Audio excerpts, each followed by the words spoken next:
वज़ीर आज़म की ज़ेर सदारत वफाकी काबीना का इजलास, 5 निकाती एजेंडे पर गौर। FBR और इस्लाहात से मुतालिक भी जायजा इजलास। कहा टैक्स चोर किसी रियायत के मुस्तहिक नहीं, कार्रवाई की जाए। 70 साल के बिगाड़ को ठीक करने के लिए सख्त इक़दाम जरूरी है।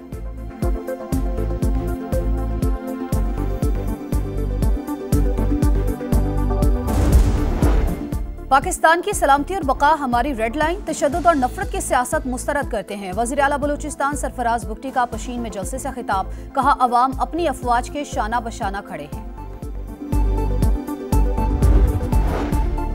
और पंजाब में गर्मी की शदीद लहर, भक्कर और हरूनाबाद में हीट स्ट्रोक के बायस 2 तालिब इल्म जा बहक। लाहौर में पारा 43 डिग्री तक पहुंच गया। सूबे में 28 मई से 14 अगस्त तक छुट्टियों का नोटिफिकेशन जारी। पाकिस्तान पुरअमन हमसायगी का ख्वाहिशमंद लेकिन अपने दिफा की मुकम्मल सलाहियत रखता है। सिंतास मुआहिदा यकतरफा मुअत्तली गैर कानूनी, आलमी बरादरी भारतीय इक़दाम का नोटिस ले। नायब वज़ीर आज़म इसहाक डार की बीजिंग में चीनी वज़ीर बराए आलमी उमूर से मुलाकात। पाक भारत जंगबंदी के बाद इलाकाई सूरत हाल पर तबादला ख्याल। चीन ने पाकिस्तान को फौलादी दोस्त और शिराकतदार करार दे दिया।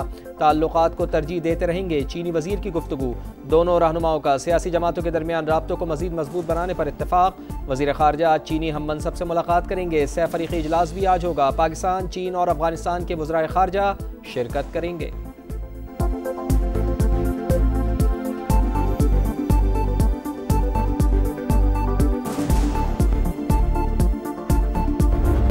पाकिस्तानी कौम न पहले झुकी थी न अब झुकेगी, DGISPR का दुश्मन को 2 टोक पैगाम। चीनी टीवी को इंटरव्यू, कहा शहादत की आरजू जिंदगी से ज्यादा, नीली वर्दी वाला हो सफेद या खाकी, वतन के लिए कुर्बान होना हमारे लिए एजाज, पाकिस्तान के लिए सबसे अहम चीज अपना अज़्म और ताकत है। तर्जुमान का कहना था दुनिया को मौसमियाती तब्दीलियों और बढ़ती आबादी समेत कई चैलेंजेस का सामना। क्या ऐसी सूरत हाल में कोई मुल्क दूसरे पर बिला जवाब चढ़ाई कर सकता है? हम दहशतगर्दी के नासूर से लड़ रहे हैं। पाकिस्तान और चीन खित्ते में अमन इस्तेहकाम के लिए कोशां, अल्लाह ने चाहा तो पाकिस्तान दौड़ता हुआ तरक्की करेगा। मौरका हक में बदतरीन शिकस्त के बाद मोदी सरकार को सिफारती महाज पर भी नाकामी का सामना। आलमी सतह पर अपनी साख बहाल करने के लिए बनाया गया वफ्द इख्तलाफात का शिकार। मगरबी बंगाल की हुक्मरां जमात तृणमूल कांग्रेस समेत कई अपोजिशन जमातों ने शमूलियत से इनकार कर दिया।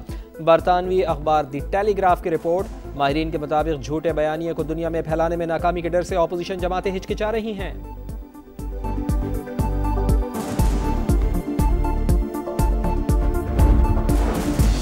10 मई के बाद पाकिस्तान बदल गया, मुल्क नई समत की जानिब चल पड़ा। पाकिस्तानी पासपोर्ट की कदर बढ़ गई, कौम का सर फख्र से बुलंद है। गवर्नर सिंह कामरान टिसोरी का कराची में 3री नेशनल इस्लामिक इकोनॉमिक कॉन्फ्रेंस से खिताब, कहा हम कर्जों और मसाइल में जकड़े हुए हैं लेकिन हमें खड़ा रहना पड़ेगा। मुफ्ती मुनीबुर रहमान बोले बैंकारी निजाम को सूद से पाक करने की डेडलाइन में बहुत कम वक्त रह गया, इसके बावजूद कोई हलचल नजर नहीं आ रही।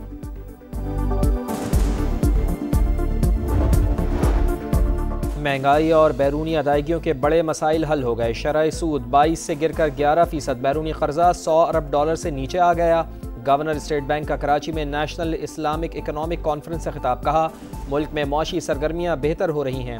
महंगाई का हदफ 5 से 7% के दरमियान रहेगा। ज़र मुबादला के ज़खायर कर्ज लेकर नहीं बढ़ाए। डिजिटल पेमेंट्स का माली हजम तेज़ी से बढ़ रहा है। इस्लामिक बैंकों को आवाम तक रसाई के लिए नई प्रोडक्ट्स मुतारिफ कराने की ज़रूरत है।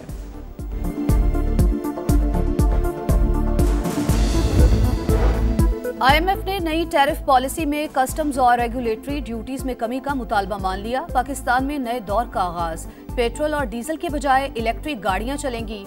बैटरी पर चलने वाली ई-व्हीकल्स के लिए सब्सिडी स्कीम का ऐलान किया जाएगा। हुकूमत की नए बजट में 5 साल पुरानी गाड़ियों की इंपोर्ट पर पाबंदी हटाने की यकीन दहानी। पेट्रोल और डीजल पर चलने वाली गाड़ियों पर सप्लीमेंट्री सेल्स टैक्स लगाने का प्लान। ऑटोमोबाइल सेक्टर पर आए टैरिफ और मकामी कंपनीज को हासिल मुराद कम करने पर इत्तेफाक। इजलास में पेट्रोलियम लेवी की शरह सूद ₹100 फी लीटर तक बढ़ाने की तजवीज़।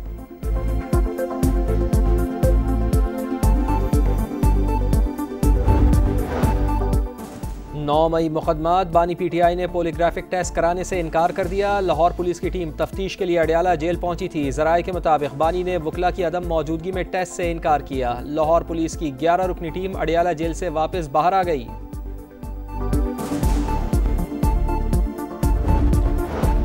6 मई को अडयाला जेल में बानी पीटीआई से किसी की मुलाकात हुई, ना ही ब्रीफिंग दी गई। चेयरमैन बैरिस्टर गौहर ने वाजे कर दिया, कहा बानी की रिहाई का कोई ना कोई तरीका निकल आएगा, दुआ है रवां हफ्ते ही रिहा हो जाएं।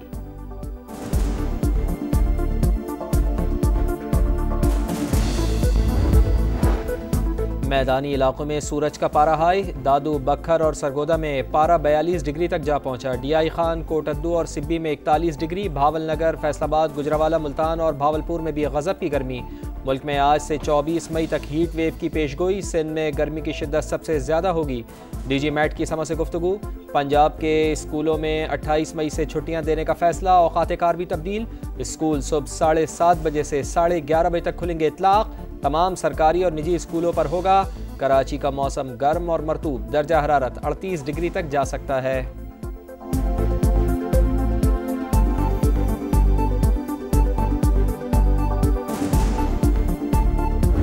फरीदाबाद की आबादी जो है पानी से महरूम है। अभी 10 दिन 12 दिन के बाद आधा घंटा भी नहीं देते, लोग कैसे गुजारा करें? कोई आता नहीं है, देखता नहीं है। आवाम के घरों में पानी नहीं है। पूरी लियाकत कॉलोनी की आबादी जो है पानी से महरूम है।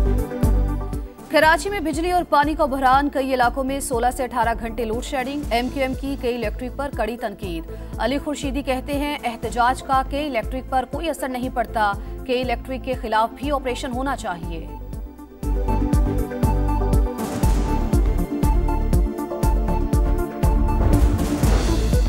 जजेस ट्रांसफर के अमल में बामानी मुशावरत नहीं की गई, असल मकसद जस्टिस सरफराज डोगर को लाना था। 2 जजेस का ट्रांसफर तो महज दिखावे के लिए किया गया। सुप्रीम कोर्ट में जजेस तबादला और सीनियरिटी केस की समाअत के दौरान हामिद खान के दलाइल। कहा जजेस ट्रांसफर के लिए नामों का इंतखाब एग्जीक्यूटिव को नहीं दिया जा सकता, जजेस के नामों का इंतखाब चीफ जस्टिस को करना चाहिए। आपने दलाइल में काफ़ी निकात को कवर कर लिया, असल सवाल सीनियरिटी का है। जस्टिस मोहम्मद अली मजहर के रिमार्क। समाअत कल तक मुलतवी।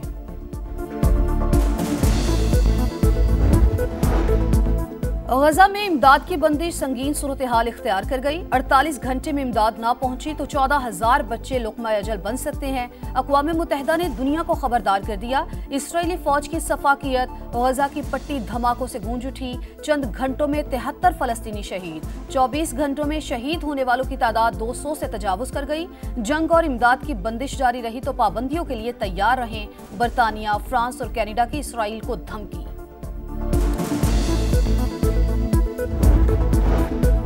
रूस यूक्रेन जंगबंदी के लिए अमरीकी सदर मुतहर्रिक। रूसी हम मनसब प्यूटिन से फ़ोन पर 2 घंटे तवील गुफ्तगू। फरीक़ैन जल्द जंगबंदी पर बातचीत करेंगे। सदर डोनाल्ड ट्रंप का दावा। रूस को अमरीका के साथ तिजारत की दावत। यूक्रेनी सदर और यूरोपीय रहनुमाओं को भी तफसीलात से आगाह किया। पोप की रूस यूक्रेन मुज़ाकरात वेटिकन सिटी में करवाने की पेशकश।